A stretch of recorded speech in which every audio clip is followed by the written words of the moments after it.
everybody. This is a blackout reading of something I wrote last night, so I just want you to listen. These are my thoughts. What is a witch exactly? So many people say they are one, and that they knew all their life that something was not exactly the same in themselves as everyone else. They say they were born with a gift or a sense of power. They feel it in their blood like a calling, they say. I cannot say the same for myself. All my life, I have run from the stirring in my blood. I never wanted to belong to it. I always felt a doom attached to it. But I am no witch, not in the way others would describe, and I would never be one with a coven of women. Women and I never did quite see eye to eye for long. Most women I befriend are backstabbing in all the worst ways. I do not have any ill will against women. I just know better what can come when you group a powerful set of women together. There may be oneness for a while, but it is short-lived. What once was a friend becomes a foe. Women are the most cruel and have the deepest potential for evil, and most of my life I have lived keeping them at a distance, including my mother, my aunts, and my sisters. I love them, of course. I am loyal because they are blood, but I am not rooted to or attached to any of them in particular. I love my mother most, of course. The maternal bond is strong, but even with her, I have a shield up. I never really understood the lack of trust in women until I got older, and many times of being betrayed, I learned the true nature of women. I have friends. I trust only certain ones, but I am always careful of their intentions and motives. A woman always has one. Odd, considering the physical pain in my life was from men, but it is women I tread lightly against. I started seeing my past lives when I was a teenager. I thought they were very vivid dreams at the time and didn't put much stock into it. I was drawn to witchcraft the most during this time. I checked out books and I read about it, but I wouldn't or couldn't bring myself to try any spells. The most I did was try to connect to spirits. I was always seeing things and hearing things, and after a certain point in my childhood, I just stopped talking about it. As children, they laugh it off and say, "Oh, that is so cute, she has an imaginary friend," or "Oh, what an imagination you have, little girl." So many kids see spirits. Most outgrow it, but I never did. When I saw scarier things, I turned from wanting to connect to trying to disconnect from what I was seeing. I would shout at things I saw and tell it to go away, or I would just sit and close my eyes and tell myself that it was not real until I was calm enough to open my eyes again. I thought I was mad or had some sort of mental illness. One of the first things I did after leaving home in a new place was actually seeing a head doctor. I was struggling to sleep and I was seeing more and more things. I thought that if I got away from where I was from, that I would stop seeing things or hearing them altogether. I didn't understand why I could be completely normal and be going about my day, but if I walked into a place or was just outside somewhere, I would see something scary, or I would sense I was not alone, like I was under constant watch. The hairs on the back of my neck would stand up. I remember once it was July, and I was sitting on a deck with the sun fully on me, and my skin was ice cold. I even saw my breath in the middle of a steaming hot afternoon. I had no idea what any of it meant. No one in my family was ever one to talk about ghosts or spirits. I heard once that my dad was babysitting at my aunt's house when her twins were little, and he supposedly saw a spirit of a man and was so freaked out he called his sister to come home because he wasn't going to stay. I also babysat there for many years. I saw a man with a hole in his head. I also moved back there for a short time as a young adult, and I saw him again. He committed suicide in the basement. He was a relative of ours, and he was just there, lingering. I learned about him because I wouldn't stop seeing him. The twins never complained, and neither did my aunt. I am still to this day not sure if they ever felt or saw things in that house. I often see things in most places I go. I ignored it and shoved it aside most of my life so far. When I passed away for a brief time, I learned the man who helped me, the man who held my hand and kept me calm right until my last breath. The last thing I saw was his face, and I heard him tell me that I was going to be okay and that I would have more time. When I got better, I went to thank him and learned that he had passed away in an auto accident 2 years back. His plaque was on the wall, and it was the first thing I saw when I came into the station. I remember my trip off of Earth, and I keep that very close to my chest. I never died. I just went to witness. In that witness and in that moment of seeing what I could no longer deny, I knew that I was one of those people that was born with a rare gift. Is it odd that out of 5 siblings, none of them have my blood type? Not even my parents. None of my family has ever admitted to seeing or hearing things except my departed aunt on my dad's side. She once told me that she had seen spirits and they scared her. It was the briefest conversation we ever had, but it stuck with me. She said she saw it above her bed and couldn't move until it left, and she told my grandma about it, and my grandma told my aunt it was just a scary dream. My aunt said it stopped after a little while. She would just roll over and ignore it. And my dad did see the spirit of our ancestor in my aunt's house years later. Perhaps that is where I got it from. I am not sure. So there I was in my mid-20s, and finally admitting that I did and can communicate with the dead, and like most people in my position, I wanted to learn how to control it without it controlling me. I learned to put a wall up, and slowly I saw less and less spirits. It is only when I walk into a place or a situation open to experiencing that I actually experience things. When I sense things trying to nudge my attention, and I do not want to give it, I am strong enough to push them out. It took years to master that.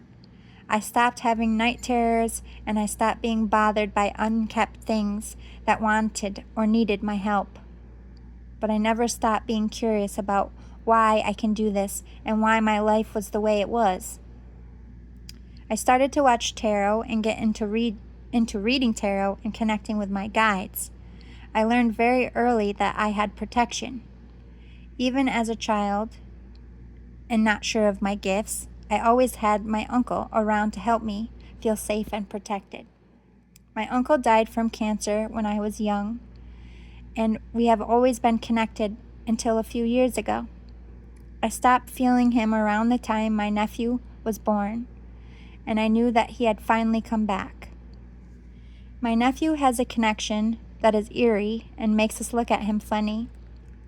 His grandpa died before he was born, and he says all the time that he misses him. He asked me once if I came back here before he did. I just smiled at him and said yes. I knew exactly what he was feeling. I felt it the moment I learned about my Uncle Mac. His grandpa is a protector and a guide, and like me, he will be sensitive to this world. His purpose is big, and he will be a leader one day. I knew that, and I felt his grandpa Dan all around him the very first time I held him. My nephew is special. He is gifted, and like me, he will always feel separated from others and his family without understanding why. I will be here for him when he is older, and when his old soul is trying to make sense of things in his new little body. He told me once that he doesn't want to go back anytime soon. He wants to live a long life. I almost broke down in tears.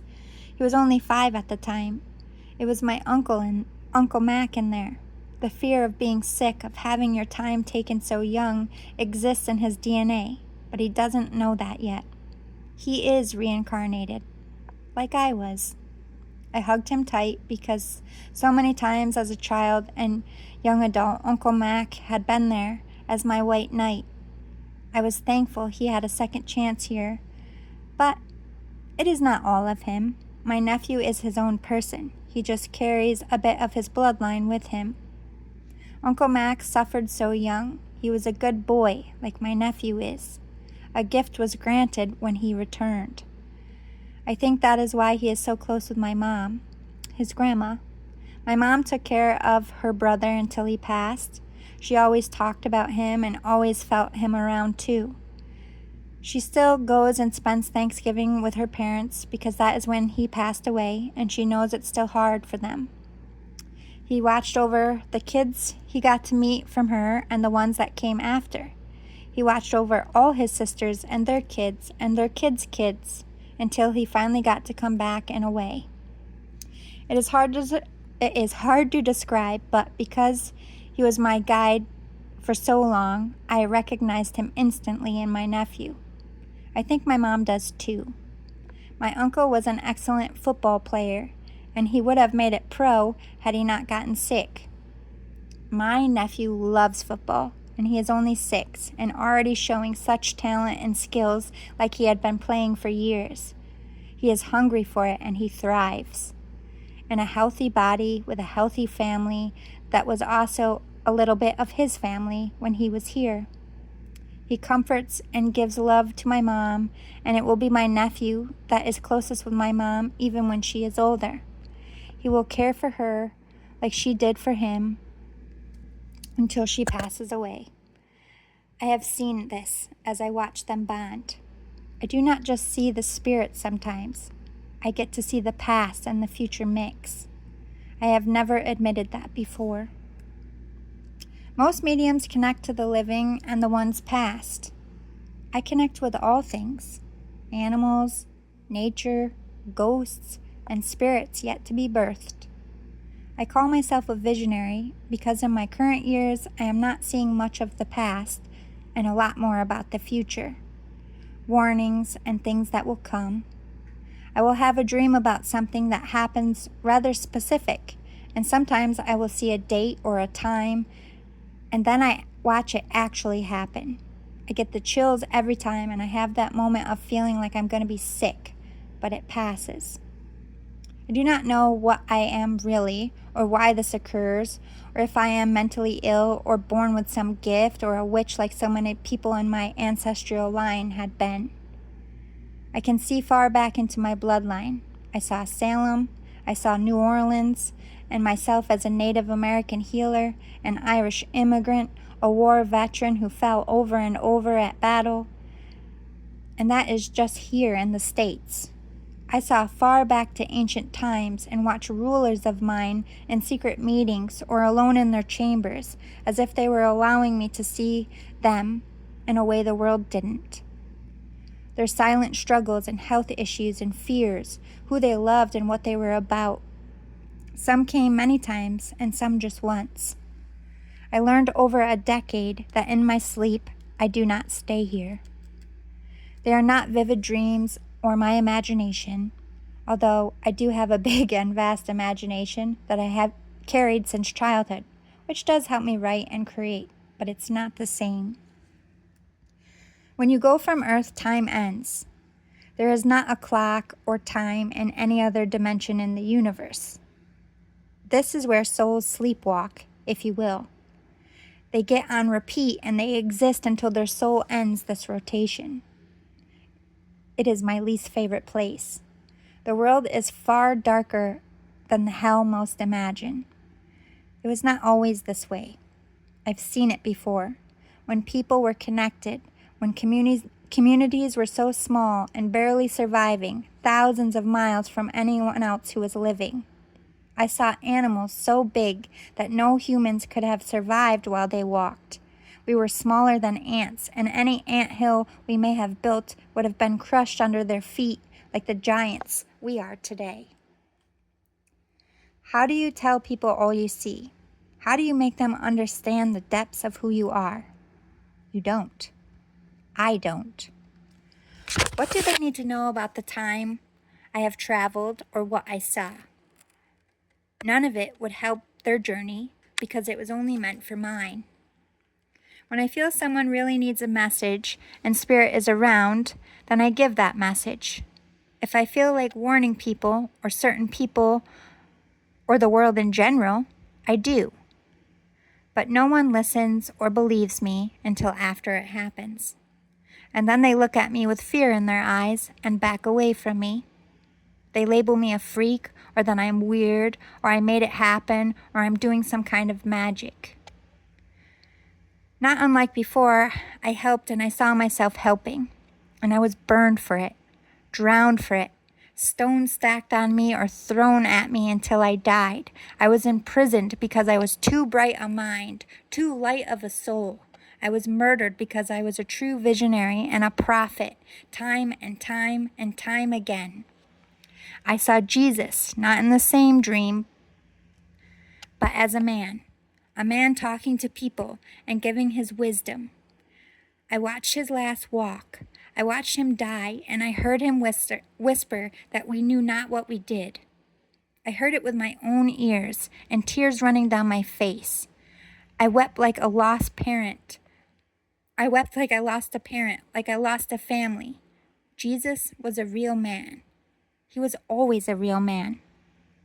His story tainted and twisted over centuries, but he defied logic and time and space, and he did not match in blood like anyone else either. He was a prophet. But he is the highest form of it that will ever exist. There will never be another Jesus, not as powerful as him.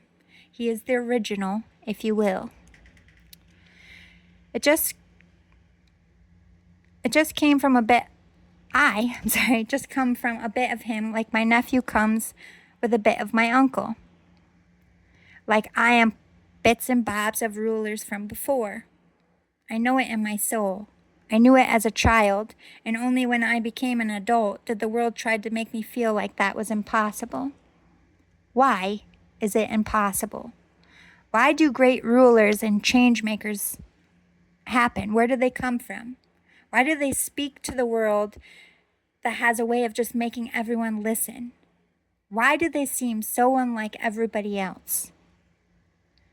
Because he may exist in your time, or that person may exist in your time, but they were never beholden to it.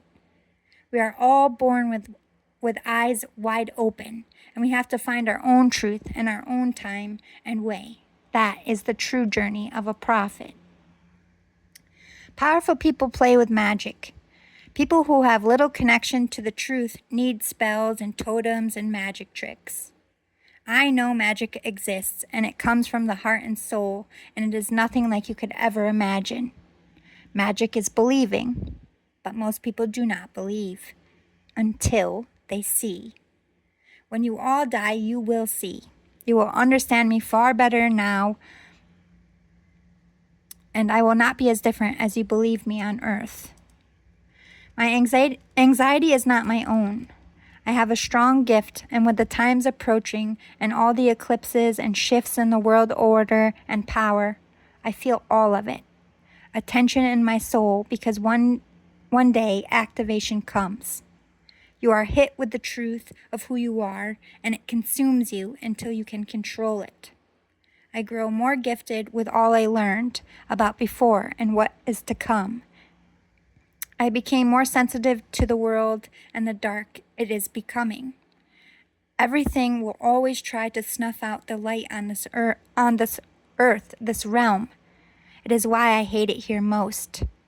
This is the most difficult species to coexist in, and the most difficult realm for the gifted and those of the light. It is a battlefield for all souls from the moment you are born until you leave it. And trust me, when you leave it, you will see the beauty of it in a way you can't see here, and you will be glad you're done with it. I cannot address what I know is coming. I won't. I really tried to warn people when COVID was approaching, and I lost my job for it. I told them a month before it hit, and when it did hit, like most people, I tried to warn them, and they looked at me like a freak, like I had manifested it myself in some way. I warned people about incoming danger, and it actually saved their life. but they stopped inviting me to things and avoided me in public.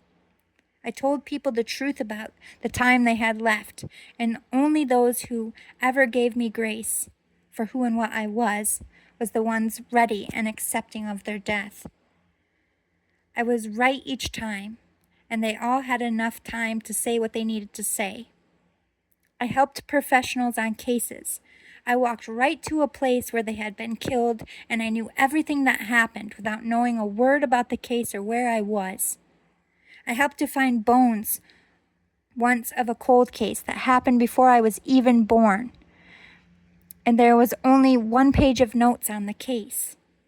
How would I have known that that girl was there had I not seen her for real?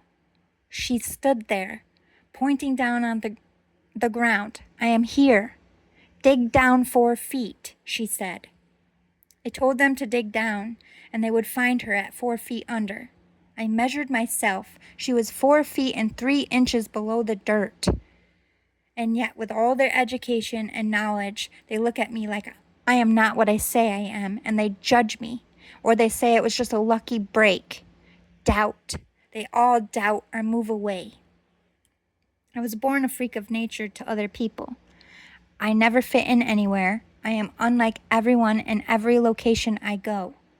I can walk into a room of strangers and eyes follow me, and I meet them, and they look at me like, "Who are you?" Or "What are you?" Or "Why am I so drawn to you? Why do you stick out?" They isolate me with their eyes before they even speak to me at all. They scream, "You don't belong, you are odd."